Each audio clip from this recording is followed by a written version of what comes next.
We provide you the platform to turn your dreams into reality. Give wings to your aspirations with KR Mangalam University. इस बीच आपको ये भी बता दें कि मालेगांव फैसले पर उमा भारती का भी बयान आया है। उमा भारती ने कहा है कि फैसले से खुश हूं, न्याय की जीत हुई है। उमा भारती ने सीधे सीधे इस फैसले के बाद खुशी जताई है और ये सीधे कहा है कि इस फैसले से खुशी मिली और न्याय की जीत हुई। हालांकि 17 साल लग गए इस फैसले को आने में और इसमें जो 7 आरोपी थे उनको इस बीच में कई तकलीफ़ों का सामना करना पड़ा है। इसलिए जब फैसला आया तो जो चेहरे थे जो इस पूरे मामले में कहीं ना कहीं हमेशा सवालों के राजनीति के इन तमाम अखाड़ों में सबसे पहले बुनियादी तौर पर प्रश्नों का सामना कर रहे थे, उन्होंने आज अपनी खुशी का इजहार किया है। उस नाम में, उस कड़ी में उमा भारती का भी नाम है जो फैसले से अपनी खुशी जाहिर कर रही है और न्याय की जीत होने की बात भी कह रही है। प्रज्ञा ठाकुर ने कड़ी प्रताड़ना झेली है, ये भी कहा है उमा भारती ने। उमा भारती जी, फैसले को लेकर आपका पहला रिएक्शन? पहला रिएक्शन है भगवा झंडे की विजय, हिंदुत्व की विजय, राष्ट्र की इज्जत की विजय। और हिंदुओं को कलंकित करने वाले लोग जिनने भगवा आतंकवादी कहा और उनके पूर्वज भी भगवा साफा पहनते थे, उन्होंने अपने ही पूर्वजों के मुंह पर कालिख पोती थी, उनकी पराजय। आपको लगता है कि ये सिर्फ प्रज्ञा ठाकुर के खिलाफ साजिश थी या हिंदुत्व को बदनाम करने की एक बड़ी साजिश थी?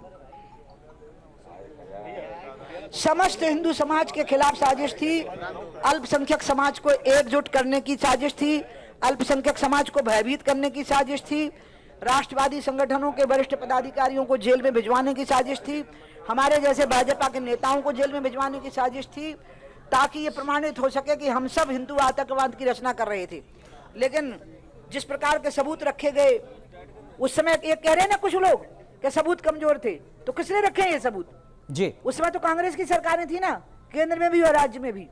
यानी सबूत कमजोर थे, सबूत कमजोर रखे नहीं गए थे, उनको मजबूत बनाने की कोशिश की गई, इसलिए जमानतें हो गई, इसलिए लंबा घसीटा गया फिर मामला। इसलिए आज तो मैं कहूंगी कि सब गंगा जी में कूदो या नर्मदा जी में कूदो और अपने पाप का प्रायश्चित करो। आपको लगता है कि 2019 पिछले 17-18 साल से जो एक नैरेटिव यहाँ पर गढ़ने की कोशिश की जा रही थी भगवा आतंकवाद के नाम पर, वो नैरेटिव अब खत्म होगा आज के इस फैसले के बाद?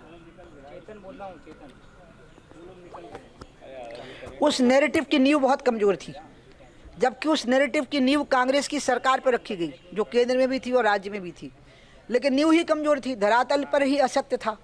और उसी का ये अंत में सामने प्रकटीकरण हुआ है कि कितने झूठे आधारों पर ये गढ़ा गया था। हिंदू समाज को कलंकित करने की चेष्टा थी, मुस्लिम समाज को डराने की चेष्टा थी, हिंदू समाज की एकता के नाम पे उनको भगवा आतंकवादी बता करके इस्लामिक फंडामेंटलिज्म को बराबरी पर खड़ा करने की चेष्टा थी, और वो सब की सब धराशायी हो गई। पहलगाम के 3 मुख्य आतंकवादियों के माथे पर चोट लगी और इनके सीने में चोट लगी है, उनके माथे पर गोली लगी, वो गिरे हैं वो मर के, और ये जिंदा रहते हुए मर गए जिनने भगवा आतंकवादी शब्द का प्रयोग किया था। अप्रैल 2019 की वो तस्वीरें पूरे देश ने देखी थी जब साध्वी प्रज्ञा ठाकुर ने आपसे मुलाकात की थी और उसके बाद आप दोनों ही भावुक नजर आई थी। साध्वी प्रज्ञा की आंखों में आंसू थे, वो रो पड़ी थी आपसे मुलाकात के बाद। आप पूरी तरीके से आश्वस्त थी 2008 से लेकर? नहीं, वो नहीं रोई थी, रोई तो मैं थी जब मैं पहली बार उसको मिली थी प्रज्ञा को। जब मैं प्रज्ञा को पहली बार मिली थी तो प्रज्ञा तो बिल्कुल शेर की तरह मिली थी, मैं रोई थी जी, और प्रज्ञा ने मेरे आंसू पहुंचे थे। और प्रज्ञा ने मुझे कहा था जेल में कि दीदी पूरे देश को बता दो कि हिंदू समाज को कलंकित नहीं होने दूंगी, चाहे जिंदा दीवार में चिनवा दी जाऊंगी गुरु गोविंद सिंह जी के साहिबजादों की तरह, और ना हिंदुत्व को कलंकित होने दूंगी, ना भगवा रंग को कलंकित होने दूंगी, ना राष्ट्रीय वरिष्ठ पदाधिकारियों के नाम लूंगी। उनके नाम लेने के लिए मुझे मजबूर किया गया, वो सब मैं कुछ नहीं करूंगी।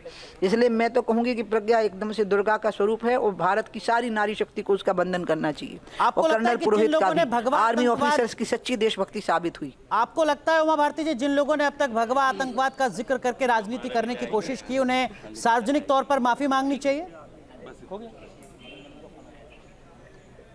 माफ़ी मांगनी चाहिए, उनको सज़ा होनी चाहिए, उनकी आत्मा में सज़ा होनी चाहिए। और मैं तो पहले ही बोल चुकी कि उनको गंगा जी में, नर्मदा जी में जो पास की नदी है उसमें छलांग लगा देनी चाहिए। जहाँ भक्ति है हर शब्द में, कथाओं में छिपे हैं दिव्य रहस्य और ज्योतिष देता है जीवन को दिशा। धर्म से जुड़ी हर बातों को जानने के लिए हमारे चैनल स्तुति को सब्सक्राइब करें। चैनल पर जाने के लिए इस लिंक पर क्लिक करें।